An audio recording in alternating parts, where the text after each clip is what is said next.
So, ayun guys, ayan, nandito tayo ngayon sa Western Union. Kukunin na natin ang pinadalang pera ni Madam Chuson dahil tayo ay napili po para sa kanyang pangkabuhayan.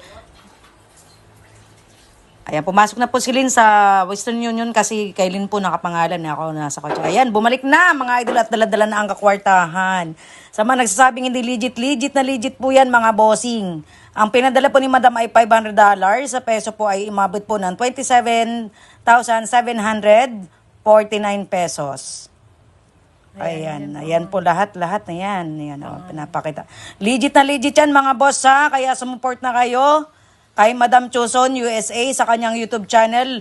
Panoorin ang kanyang video, i-share, i-like, manood sa kanyang live at lagi po yang may pabigas. So ayan po si Kado. Ayan na po ako, bibilangin ko po yan mga boss kung tama at baka kinupitan ni Lynn Parcon. So, bilang-bilang muna. Maraming salamat kay Madam Jo dahil napili mo ako Madam. Asahan mo at palalaguin namin ang iyong binigay na pangkabuhayan.